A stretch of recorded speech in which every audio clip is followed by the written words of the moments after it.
Un grand merci à Laurence Madeline d'être là aujourd'hui. Laurence Madeline est conservatrice en chef du patrimoine, spécialiste de Picasso, autour duquel elle a réalisé de nombreuses expositions depuis 2003.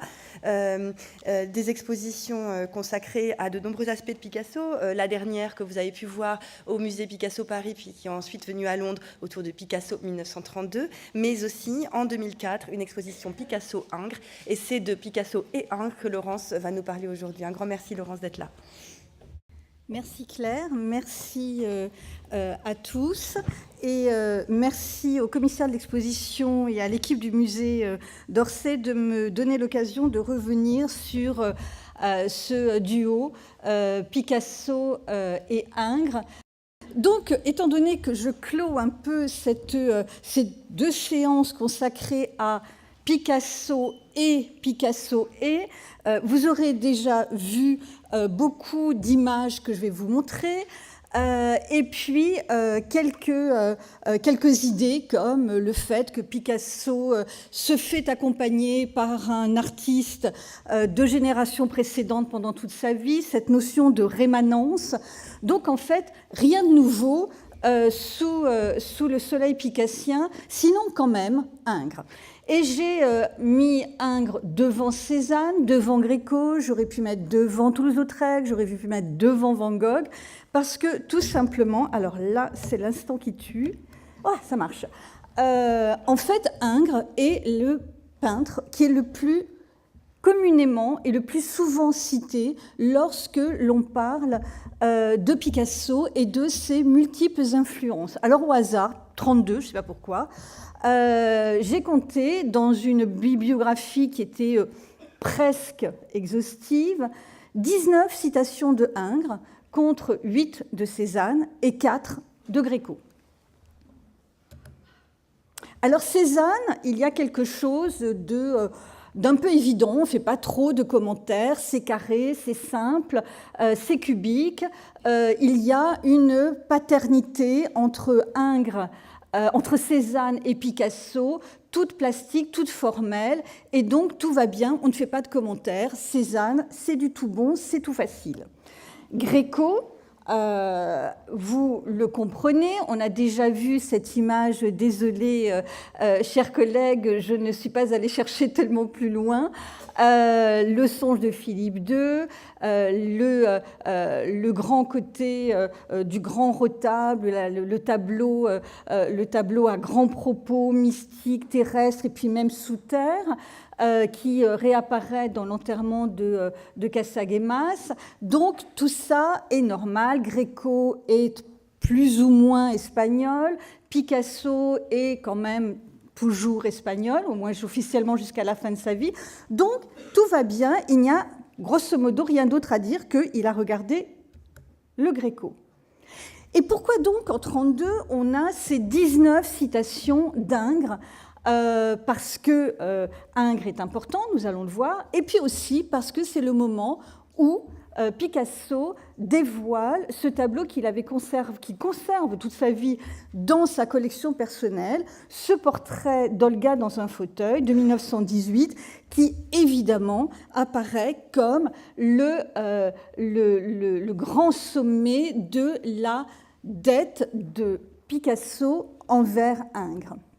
C'est le tableau qui est le plus représenté, le plus illustré dans la presse de 1932, et c'est ce qui fait dire, entre autres, à cette critique américaine Mabel Robinson, il peut dessiner comme Ingres, comme vous pouvez le voir dans le très beau portrait d'une femme massive, un portrait d'une rare grâce, très satisfaisant indeed. Parce qu'en fait, si on cite Ingres aussi souvent, c'est parce qu'il y a quelque chose de fort, et on va revenir dessus, mais aussi quelque chose qui gêne. Ingres, ça n'est pas Cézanne. La relation ne se fait pas dans ce courant plastique ou dans ce courant d'idées et de nationalité. Ingres pose problème, et cette citation ne va pas cesser d'être questionnée. Donc, 1919, au moment où Picasso dévoile à la galerie Paul Rosenberg ses œuvres très ingresques, on va revenir dessus, Roger Allard écrit « Monsieur Picasso ne dédaigne pas à l'occasion de montrer qu'il sait faire autre chose que des losanges. » Ce qui veut dire que c'est quelqu'un qui est duel. Il peut dessiner comme Ingres, dessiner comme un dieu, grosso modo, mais il s'amuse à faire des losanges. Donc là, ça, quand même, ça pose question.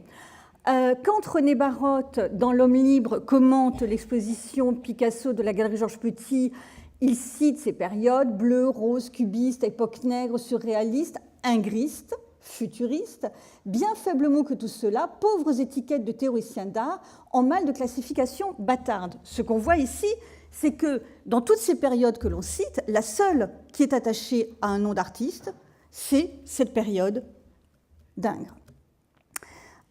Et de fait, il se passe quelque chose de très fort entre Picasso et Ingres. Et là, je n'ai pas une très très bonne image, mais vous l'avez tous vu, de l'exposition Picasso-Ingres de 2004, où il y avait un effet miroir qui permettait de montrer, alors je ne vais pas vous le faire pendant, j'ai juste pris un exemple, Stamati à gauche, le salon de la rue Boétie à droite, où vous voyez ce dialogue, mais tellement aisé, facile, entre Picasso et Ingres, et qui donc montre que dans cette période 1918-19 qui suit le cubisme, Picasso peut dessiner et être compréhensible, accessible, aimable, comme Ingres l'était dans sa grande période des portraits de Rome, d'ailleurs. Et même il en a fait ailleurs, bien entendu. Et donc ça pose question. Et là, Oudeux, qui a été très proche de Picasso avant la Première Guerre mondiale, retrouve son ami après la grande séparation de la guerre et s'interroge devant les œuvres nouvelles qu'il voit de Picasso. Un grand portrait, ingresque, du style Ingres. Encore une fois, on prend ce style Ingres. Que signifient ces tableaux? Est-ce que c'est un intermède, un jeu? Très beau, mais alors ça va où? S'emporter, auquel la main se complaît, tandis que l'âme, lasse du chemin parcouru, se repose. Ou bien, en un temps où la haine régissait les hommes, guerre, où la circonspection romane, consciente d'elle-même, se dressait avec hostilité contre la nuageuse métaphysique allemande, on voit que c'est quelqu'un qui a terriblement souffert des événements de la guerre 14-18, où il a perdu sa collection, et puis plein d'autres choses. Les profondes affinités germaniques, et l'accusé d'être secrètement de connivence avec l'ennemi. Donc Picasso aurait retourné sa veste. Souffrait-il d'isolement moral en pays étranger? Cherchait-il à se ranger du côté spécifiquement français? Là aussi, la question de la nationalité revient, et évidemment, elle est très sensible dans cette période d'après-guerre. Et ces tableaux attestaient-ils des tourments de son âme? Il est difficile de trouver la réponse à ces questions. Quant à l'obtenir de lui-même, donc de Picasso, il n'y fallait point songer. Donc, aussi bien on a pu jusqu'à présent, et combien avec brio, montrer qu'il y a plein d'influences de Picasso, mais qu'elles ne posent pas de problème, autant on voit que celle d'Ingres est plus compliquée à comprendre, à suivre et à accepter. Et nous arrivons à ce très méchant, mais vraiment très très méchant article de Maurice de Vlaminck en 1942 dans la revue collaborationniste Comédia, dans lequel ils se sont totalement autorisés à tirer à feu ouvert sur Picasso avec ses opinions libres sur la peinture et l'attaque en règle de Picasso. Dans cette attaque en règle, il fait 10 références à 10 artistes différents, dont Cézanne et Le Greco, tout ça résumé en 2 paragraphes. En revanche, pour Ingres, il lui faut 2 paragraphes pour revenir sur cette filiation. Donc, nous y allons. Giorgione, fait pas partie des artistes choisis dans ce programme, évidemment, parce que Giorgione est quand même de l'autre côté de la scène, et là on est dans cette grande partie complètement fascinante des relations avec les artistes du XIXe siècle. Donc Giorgione, Le Greco, Steinlen, Lautrec, les figurines, les masques funéraires, tout lui sert, Forain, Degas, Cézanne, les sculptures africaines, océaniennes, il orchestre tout. Sa faculté d'adaptation n'a d'égal que son ingéniosité et son habileté. Et puis, évidemment, la seule chose que Picasso ne sache pas faire, c'est du Picasso. Donc ça, ce sont ce qui est dit de ces relations entre eux. Je ne vais pas refaire la liste, vous l'avez très bien en tête. Et donc, il dessine et peint des nus à la manière d'Ingres. Il est scrupuleux, son trait précis et digne du maître dont il s'inspire et que sa maîtrise du dessin et son savoir l'autorisent à appeler pour répondant. Il joue ainsi sur les deux tableaux, se couvrant de l'un par rapport à l'autre, avec un même sens de l'équivoque. Quand Picasso monte deux carrés de Ripollin, qu'il combine des assemblages de lignes, de parallélépipèdes, de cercles, qu'il encadre des bouts de journaux collés et traversés d'un trait de fusain, il sait que c'est nu, époque Ingres, et de Ronde à la confusion. Il aura créé le doute en rappelant qu'il sait dessiner et son rébus alternante avec l'Académie sera accepté comme une curiosité, voire acclamé comme une géniale audace. Le dessin sec et dépouillé du maître de Montauban lui sert de compte en banque, garantit son crédit. Donc on voit qu'on est quand même très au-delà des gentilles références à tous ces artistes très dignes et qu'on touche à quelque chose qui relève du calcul, de la stratégie picassienne pour emballer tout le monde. Voyez, et ça traîne jusque dans les années 50. Vous prenez n'importe quelle coupure de journal des années 40 et des années 50.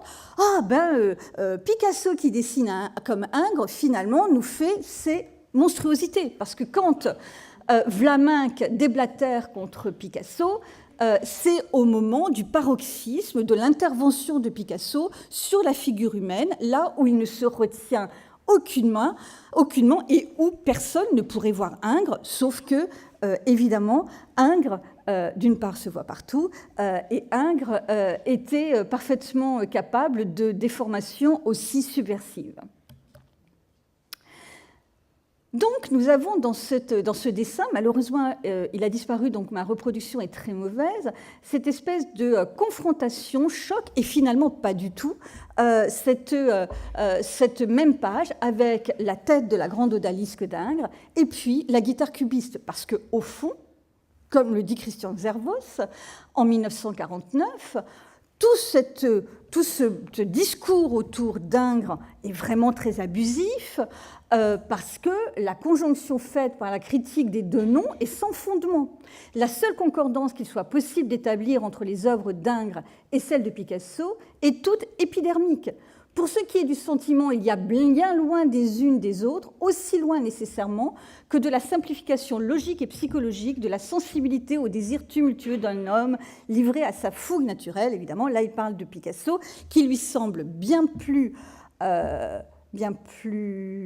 viril, sensuel, subversif que ne l'est Ingres. Mais c'est surtout qu'en fait, Xervos veut rétablir ce dont nous avons déjà parlé hier, cette continuité, cette permanence, cet effet de suite dans l'œuvre de Picasso qui n'a pas besoin d'Ingres, au fond, pour être un grand dessinateur et qui n'a pas besoin d'Ingres pour renouveler le cubisme, pour le laisser de côté ou pour y revenir. Donc, je ne sais plus pourquoi elle est là, mais comme elle est très belle, nous sommes contents de la revoir. Et donc, oui, voilà, c'est écrit en plus en gras dans mon papier, mais comme j'improvise, je ne le retrouve pas.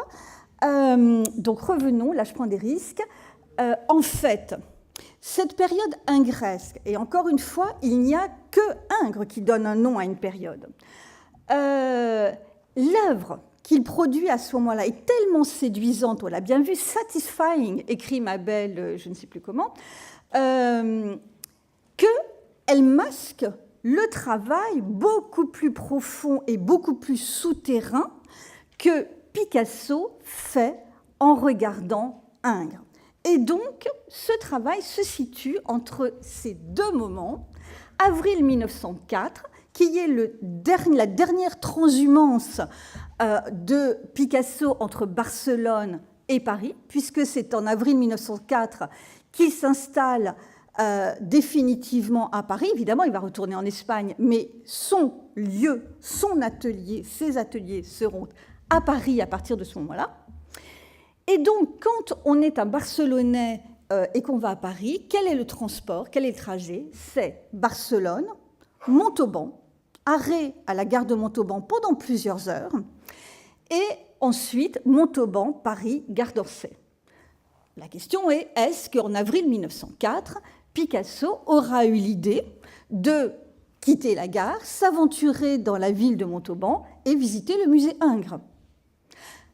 Autre date, 18 octobre, 25 novembre 1905, rétrospective Ingres au Salon d'automne. Et là, vous voyez bien que je passe après tout le monde, ce qui ne me dérange pas du tout, parce que comme ça, tout a été dit, que finalement, ce système de l'exposition rétrospective marche à fond. On l'a vu avec Puvis, on l'a vu avec Gauguin, on l'a vu avec le Gréco, et donc que quand il y a une grande exposition d'art contemporain, on rappelle l'existence d'un artiste plus ancien et on renouvelle le regard qu'on porte sur lui. C'est ce qui se passe en 1905. Donc, 1904, automne 1905, est-ce que Picasso est allé visiter le musée Ingres? En fait, je n'en sais strictement rien, mais je sais qu'il existe ce petit croquis, il y en a plusieurs, une espèce de petite bande dessinée qu'il dessine sur ce voyage avec Sébastien Junière-Vidal. Et donc, ils sont à Montauban. Question, est-ce qu'ils vont jusqu'au musée? Il existe, oui, un ticket d'entrée au musée Ingres dans les archives personnelles de Picasso, mais il n'est pas daté. 2 francs me semble un prix un peu élevé, donc je dirais que c'est postérieure à 1904, mais finalement je n'en sais rien et je ne le saurai vraisemblablement jamais, sauf à retrouver les archives, ce que j'ai essayé de faire, de la ville de Montauban qui fixerait les tarifs des prix d'entrée du musée, mais j'ai complètement échoué dans cette démarche. Donc nous avons un billet d'entrée, il connaissait le musée Ingres, et qu'est-ce qu'il y avait dans ce musée? Il y avait tout Ingres, ou presque, puisque Ingres, en 1867, à sa mort, a laissé son fonds d'atelier dans le musée de sa ville natale, à Montauban, puisque Montauban lui avait permis d'avoir une bourse qui lui avait permis de monter à Paris, de rentrer dans l'atelier de David et faire cette brillante carrière via Rome jusqu'à cette mort tardive. En 1867, il est mort presque aussi vieux que Picasso ne mourra. Donc, on est dans un musée monographique, ou presque. À ce moment-là, c'est plutôt monographique. En tous les cas, le nom d'Ingres écrase le fond précédent du musée et s'impose.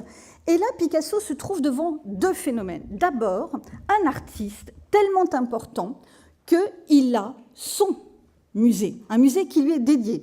Alors, on va se rassurer, Picasso en aura au minimum 5. Donc là, il a un idéal éventuellement et qu'il va largement surpasser. Et puis, il y a surtout tout le fond d'atelier, tous les dessins d'Ingres qui sont exposés, soit accrochés au mur, soit visibles dans des portants. Et là, il a toute l'œuvre d'Ingres qui se déroule. Alors, j'ai pris quelques images au hasard pour vous montrer dessins érotique, lutte d'un homme avec un taureau, tout Marcellus Eris, ce dessin absolument important que vous gardez en mémoire parce que vous vous souvenez de Guernica, bien entendu, la ronde pour l'âge d'or, on a parlé déjà de l'âge d'or avec Puvis de Chavannes, la coiffure, la Vénus qui se dresse toute seule dans toute sa beauté, toute sa splendeur, et puis ces déformations tellement légendaires, la femme aux 3 bras, où Ingres, dans sa recherche, n'hésite pas à rajouter un bras pour voir si c'est mieux en haut, en bas, et cette liberté qui est tellement forte dans l'œuvre d'Ingres. Donc, oui, voilà. 1904, alors c'est un peu difficile pour cette période-là, et ça c'est très contrariant, heureusement qu'il se rattrape plus tard, Picasso n'est pas encore à dater précisément ses œuvres. Donc on dit que 1900... Bon, tout ça n'est pas très très simple, on aimerait bien qu'il ait cette rigueur qu'il va acquérir plus tard, ça nous aiderait beaucoup dans nos réflexions. Mais on voit quand même que, début 1905, la figure féminine, avec ce geste de la coiffure, apparaît au beau milieu du thème des saltimbanques, avec cette jeune femme nue qui se coiffe devant son miroir pendant que l'arlequin tient l'enfant. Mais on voit aussi que peut-être que c'est simplement qu'il avait ça dans l'esprit, qu'on peut rattacher la coiffure à une scène de maison close où on s'apprête pour recevoir le client. Donc Ingres est là, ou Ingres peut très bien ne pas être là. Bon, alors après, ça devient un peu plus... on peut se poser de nouveau la question, quand on voit une Vénus anadyomène, encore une fois, cette Vénus, cette figure nue isolée, et puis un nu se coiffant, où on voit qu'on est 1905, je pense que c'est 1904-1906, excusez-moi, j'ai fait une erreur. Donc, on se pose comme ça la question, est-ce que ça vient d'Ingres? Peut-être, pourquoi pas. Ça peut aussi venir donc de cette Vénus-là. Et puis, on a ces scènes orientales qui viendront des scènes de harem que l'on voit au musée Montauban, musée Ingres, et puis ces scènes de femmes qui se coiffent, qui s'apprêtent. Est-ce qu'on est dans le harem? Est-ce qu'on est dans la préparation pour la maison close? De toute façon, on est là pour se préparer dans l'attente de se donner aux hommes concupiscents. Donc, on est quand même dans une espèce de famille, de préparation, et qui vraisemblablement, parce que c'est un sujet, la coiffure, qui est très important dans l'histoire de l'art, avec cette façon de se parer, d'aller vers l'artifice à partir de cette chevelure. Relisons le poème de Baudelaire, ce qu'on ne fera pas, qui est quand même l'essence du côté primitif, et donc il y a quelque chose qui se passe ici, qui est suffisamment important pour que Picasso... Ah, la fatalité. Je suis également frappée par... Ah, voilà. Donc, on continue avec cette image de la coiffure qui intervient avant le salon d'automne. Je me détends. Ah, voilà. Donc, reprenons ces dessins que Picasso a pu voir au musée Ingres de Montauban, et puis on voit qu'il y a quelque chose quand même de plastiquement dans l'esthétique de la femme, assez proche dans ces deux œuvres, mais il y aura plus fort, hein, donc on s'interroge. Ouf.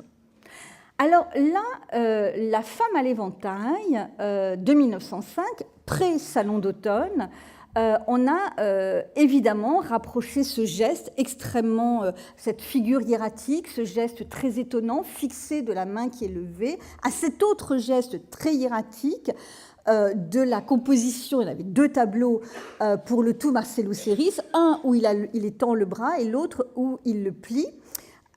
Donc, il existait plusieurs études avec ce geste au musée Ingres de Montauban. Est-ce que Picasso les a vus ou pas? Est-ce que c'est ça qui inspire le geste qui peut aussi venir d'une photographie? J'ai cherché, mais je n'ai pas trouvé, mais je crois quand même il faut mieux vérifier, ou d'une affiche sur une écuyère, quelque chose de très posé. Donc, soyons prudents. Nous ne déjeunerons pas ce midi. Ah, voilà.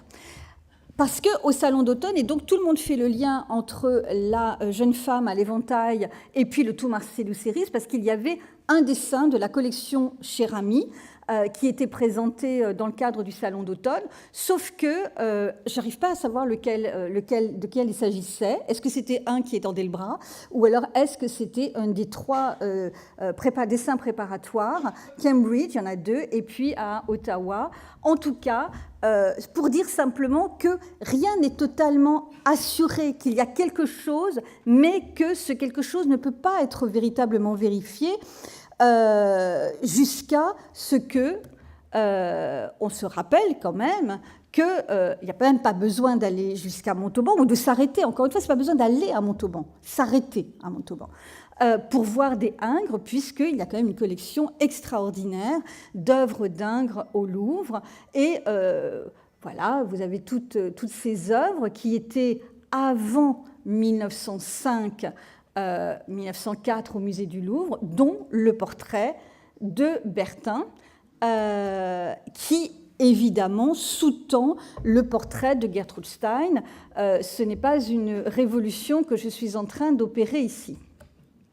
Donc, on voit que avant même cette rétrospective tellement importante d'Ingres au Salon d'automne de 1905, il y a un fléchissement, quelque chose dans l'œuvre de Picasso qui va vers des motifs plus classiques ou des motifs plus pérennes de l'histoire de la peinture.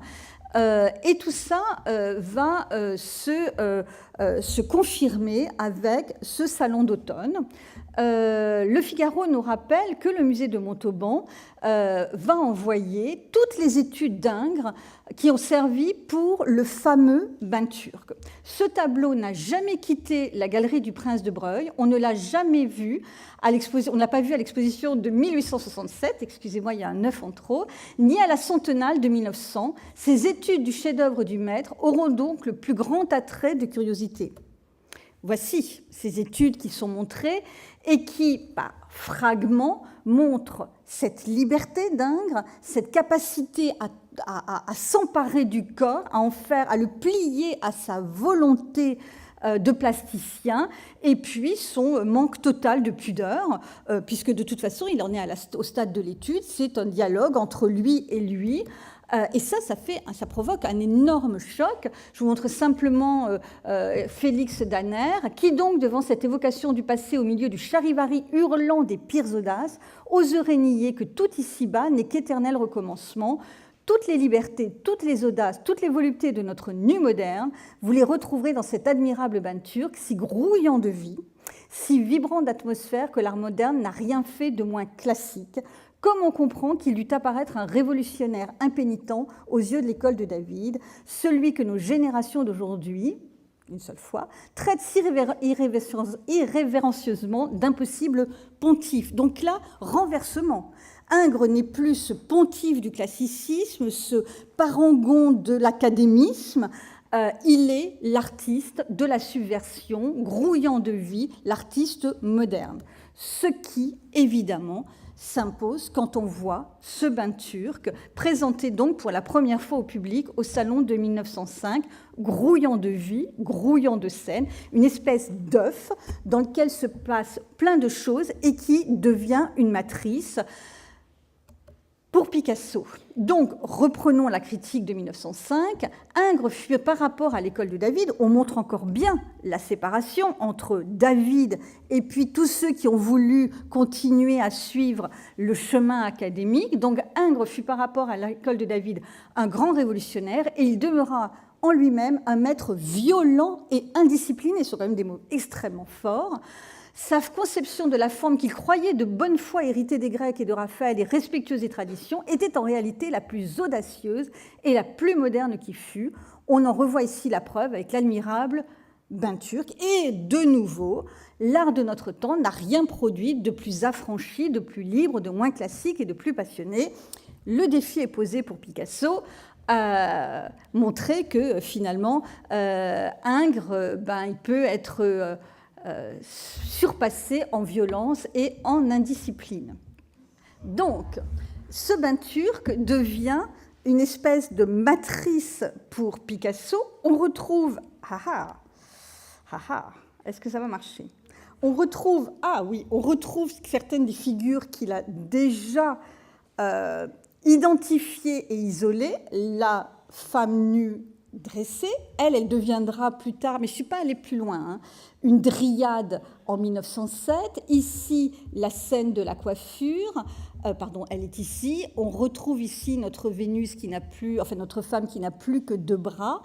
On voit et puis aussi cette composition qui est comprimée dans un espace clos offert aux yeux du regardeur, aux yeux du voyeur, et qui est ce lieu de concupiscence pour le corps de la femme. Et donc, tout ça est évidemment fondamental pour Picasso. J'ai très peur. Voilà. Et qui, donc, après ce salon d'automne de 1905, s'isole à Gozol, rime presque riche, et peint cette succession de tableaux où on voit ces fragments du bain turc réaccommodés à la façon Picasso, avec ce passage, on l'avait tout à l'heure dans le bleu, là on est carrément dans le rose, et puis encore à autre chose qui ne sera ni bleu ni rose. Et donc on voit bien la façon dont il y a eu, au cours de ces mois, un passage du bleu au rose. Alors, pardon. Et ce harem, qui est évidemment une référence à ce lieu où les femmes sont préservées, conservées pour le plaisir d'un seul homme. Alors après, on va jusqu'à la maison close pour le plaisir de plusieurs hommes, qui est représenté ici avec des figures qui viennent directement du bain turc dans le harem de Gozol. Alors ici, je dois reprendre mes notes parce que le passage est trop important, ce passage entre cette période bleue que peut-être... Non, oh, je fais des bêtises. Voilà. En fait, hier, en écoutant Laurent Lebon, je me suis rendu compte de deux choses. La première, c'est que, et ça c'est aussi grâce à la conférence, à la présentation sur le Gréco de notre cher collègue Guillaume Kientz, on a ce passage, et en fait, Picasso, dans cette période-là, aussi sublime qu'il ait été, aussi émouvant, aussi sentimental, est en recherche. Et au fond, est-ce qu'il était vraiment sur le bon chemin? Ou bien est-ce que grâce à l'exemple de Ingres, dont il a mesuré toute l'importance, grâce à Montauban peut-être, grâce au salon, grâce au Louvre et grâce au salon d'automne certainement, passer vers cette œuvre qui est une œuvre qui prend en compte, comme le bain turc et comme les Demoiselles d'Avignon, une espèce de synthèse de ce qui s'est fait auparavant, annonçant ce qui va se faire après, dans lequel les Demoiselles d'Avignon, vous retrouvez ce côté grouillant, mais aussi violent et dynamique que l'on a cité pour Ingres, et qui donc cette espèce de filiation qui laisse de côté les saltimbanques, un peu comme une impasse, et une espèce de régénération.